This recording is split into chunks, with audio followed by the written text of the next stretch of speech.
పడుకున్న వారందరికీ ఇక్కడ ఒక వాక్యం రాయబడి ఉన్నది.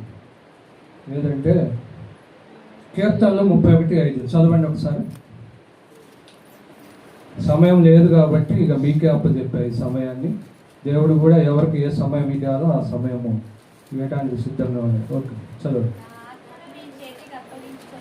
నా ఆత్మను నీ చేతికి అప్పగించుకొనిచున్నాను. యెహోవా సత్యదేవా, నన్ను విమోచించువాడు నీవే. దేవునికి మహిమ కలుగును గాక. ఇప్పుడు మనందరం మన ఆత్మల్ని దేవుడికి అప్పగించుకోవాలి.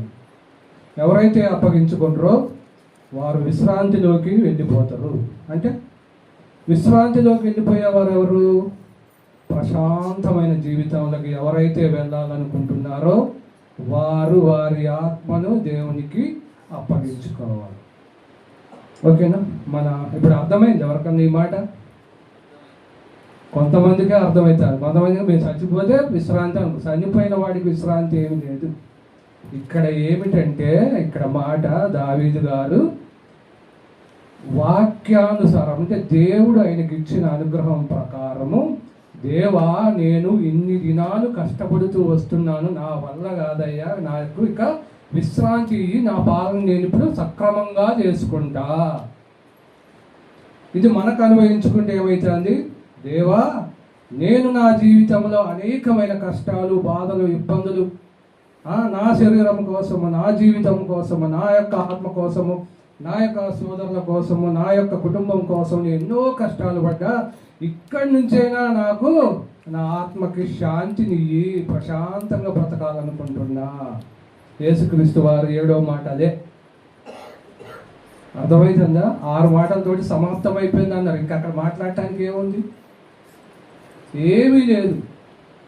కానీ 2018వ సంవత్సరంలో నేను గంట సేపు చెప్పా ఈ వాక్యం. కానీ ఇక్కడ ఏమీ లేదని చెప్తా, అంటే సమయం లేదు కాబట్టి. ఓకేనా? కానీ అద్భుతమైన మాట ఏంటంటే మనం అందరం కూడా యూదులు ఆచారాన్ని పాటిస్తూనే వస్తున్నాం. యూదుల ఆచారం ఏంటంటే వాళ్ళు ప్రార్థన చేసినప్పుడు తండ్రి అయిన దేవుడికి ప్రార్థన చేసేవాడు. యేసుక్రీస్తు వారు కూడా ఇక్కడ తండ్రి అయిన దేవుడికే ప్రార్థన చేస్తున్నాడు. ఏమని? నా యాత్ర తొడ ముట్టించితేనే మీరు ఏదైతే నన్ను ఇక్కడికి వచ్చి చేయమన్నారో అది చేసేసా, ఇక నాకు విశ్రాంతి ఇయ్యి తండ్రి అన్నాడు. 7వ మాట అదే, అందులో అర్థము అది. ఆయన విశ్రాంతిలోకి వెళ్ళిపోతాడు. అంటే ఇష్టమైన సంఖ్య ఏంటి? నాకు మాట్లాడుకున్నాం. గొప్ప సంఖ్య ఏంటి? 7వ దినము కూడా సంపూర్తిగా సహా ఏది ఇబ్బంది లేకుండా అయిపోవాలి, మళ్ళీ సృష్టి ప్రారంభం అవ్వాలి. ఇక్కడ జ్ఞానవంతులు ఆలోచించేది ఏంటంటే విశ్రాంతిలోకి ఎప్పుడైతే మనం వెళ్ళిపోతామో కొత్తగా మళ్ళీ ఆరంభమైంది, మళ్ళీ జీవితం. మనం ఎప్పుడైతే చనిపోతామో మనకి పరలోకంలో కొత్త జీవితం ఆరంభమైంది. ఎప్పుడైతే ఇక్కడ మనం మార్పు చెందుతామో మనకు కొత్త జీవితం ఆరంభమైంది. కొంతమంది మానసికంగా కొన్ని ఆలోచనలు కలిగి ఉంటారు. వారు ఎప్పుడైతే మారో పాత జీవితంలోనే ఆగిపోతారు. ఎప్పుడైతే మనం కొత్త ఆలోచనలోకి వెళ్తామో ఉన్నవన్నీ వదిలేసి, యేసుక్రీస్తు వారు 6వ మాటతోటి లేఖనాలు నెరవేరునట్లు ఆయన జీవించాడు. మన కోసమో కాదు, లేఖనములో ఇది జరగాలి, అది జరిగింది. లేఖనాలైనా కొట్టివేయటానికి రాలేదు.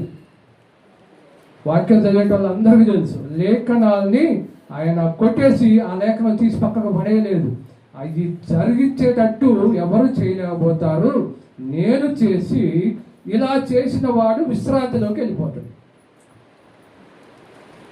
6 దినాలు ఏం చేస్తామంటే మనము ఆశ కొద్ది 7వ దినం చేయడానికి పోయినప్పుడు 7వ దినమున ఎప్పుడైతే మోషే గారు విశ్రాంతి దినంలో మీరు ఏరుకోవద్దు మన్నాని అని చెప్పినా ఏరుకొని వాళ్ళు కుళ్ళిపోయిన దాన్ని పాడేసిన పరిస్థితి. అలాగే 7వ దినమున ఎవడైతే సంపాదన కోసం పాకులాడుతాడో ఉన్న సంపాదన కూడా పోతుంది. 7వ దినము విశ్రాంతి. అంటే మనము ఆ రోజు దేవుని నువ్వు దగ్గరికి దగ్గరకు వస్తే 100% ఫలితం వస్తుంది. రాకుండా నీకు ఏ పనులు లేకుండా దేవుని ధ్యానించుకుంటూ ఉన్నా నీకు కొంత 10% దేవుడు నీకు అవకాశం ఇస్తాడు. ఈరోజు ఎవరైతే ఈ అవకాశాన్ని వదులుకుంటారో వారు విశ్రాంతిలోకి వెళ్ళరు, ఎప్పటికీ వెళ్ళరు. అది కఠినంగా ఉన్నాయి మాటలు చాలా చెప్పాలనుకుంటే. దేవుణ్ణి ఇక్కడ పిలాతు అంటాడుగా, నిన్ను వేయడానికి నాకేమన్నా నాకు అధికారం లేదు అనుకున్నాం అంటే లేదని డైరెక్ట్ చెప్పిండు యేసుక్రీస్తు వారు. నీకే ఆడుంది, నన్ను చంపే అధికారం నీకు ఇచ్చిండా? నా తండ్రి ఆజ్ఞ లేనిదే ఎవడు నన్ను ఏమీ చేయలేదు, కనీసం ముట్టను కూడా ముట్టలేదు. ఈరోజు మనము అనుకుంటున్నాం నా కష్టము, నేను ఈరోజు ఆదివారం కూడా లేకపోతే ఈరోజు అందరూ హ్యాపీగా గుడికి పోయినా నేను మాత్రం కష్టపడి సంపాదించి నా పిల్లల కోసము, నా యొక్క కుటుంబం కోసము, నా కోసము, నా వ్యసనాల కోసము, లేకపోతే నా లాభాల కోసము అని ఆలోచిస్తే అది ఏదో ఒక రూపంలో అంతకంటే ఎక్కువ నష్టాన్ని ఇస్తాయి. ఎందుకంటే 7వ దినము విశ్రాంతి దినము, 7వ పలుకు విశ్రాంతి కోసం పలికిన మాట. అక్కడ ఆయన ప్రాణాన్ని ఇందాకే ఇచ్చేసిండు. 6వ మాటలోనే సమాప్తమైనది, ఇంకేమీ లేదు. మరి ఎందుకు 7వ మాటకి మనం ఇంత విలువిస్తాం అంటే 6 మాటలు ఎందుకు జరిగాయో, జరిగిన వాటిని ఎలా సమాప్తం చేశామో చెప్తూ, నేను ఇంకా విశ్రాంతిలోకి వస్తున్నా తండ్రి, నన్ను ఇంకా నీ దగ్గరకు ఆహ్వానించు, ఏదైతే ఇంకా మిగిలి ఉన్నదో దాన్ని భూమి మీద వదిలి వెళుతున్నాను. ఏమింకా మిగిలింది? ఆయన ఆత్మ చనిపోయాక. అదే వాక్యం చదవండి, 4 పేజీలు ఉంది ఇక్కడ, కానీ ఒక్క వాక్యం చదవండి. ఇదే వాక్యం ఇప్పుడు ఏదైతే చదివారో అదే, నేను చెప్పింది కాదు. ఫస్ట్ 7వ మాట వాక్యం. అప్పుడు యేసు గొప్ప శబ్దంతో కేక వేసి, తండ్రి నీ చేతికి నా ఆత్మను అప్పగించుచున్నాను అని చెప్పి ప్రాణం విడిచిండట. ప్రాణం విడటమైంది. ఇంకా ఆత్మను ఆయన అప్పచెప్పాక ఇంకా ప్రాణం ఎక్కడ ఉంది? 6వ మాటలోనే సమాప్తం అయిపోయింది కదా. దేహానికి ఏది మూలం? రక్తం. రక్తానికి ఏది మూలం? ప్రాణానికి ఏది మూలం? ఆత్మ. ఆత్మ లేనిదే ప్రాణం ఉండదు. ప్రాణం ఉంటే రక్తం ఉంటుంది. రక్తము ఏదైతే ఉన్నదో అప్పుడు మాత్రమే సజీవిగా ఉంటుంది. ఇప్పుడు అర్థమవుతుంది కదా.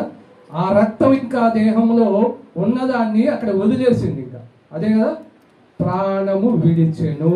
ఆ ప్రాణము మన రక్షణ కోసం వర్ర పెడుతుంది. దేవా, ఎందాక వీరిని శిక్షించక ఉండు అని అబ్రహాం గారి నుంచి, ఇస్సాక్ గారి నుంచి అందరూ అడుగుతారు ప్రతిరోజు. మేము ఇంకెన్ని రోజులు ఉండాలా?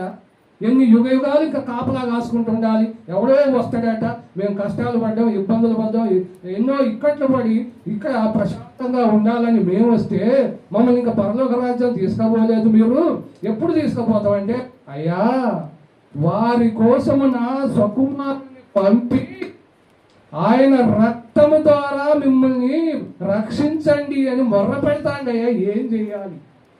నా ప్రియ కుమారుడు రక్తాన్ని వదిలేసిండు, ప్రాణాన్ని అక్కడ వదిలేసి వచ్చిండు. ఆ ప్రాణం మొర్ర పెడతాందయ్యా. ఉదాహరణ చెప్పాలా? మొదటి కుమారుడు ఎవరు? కయ్యూను. కయ్యూని ఏమని అడిగిండు దేవుడు? నీ తమ్ముడి ప్రాణం మొర్ర పెడుతున్నది. కయ్యూను లేడు, దేహము లేదు, మరి ఏం పెడుతుంది?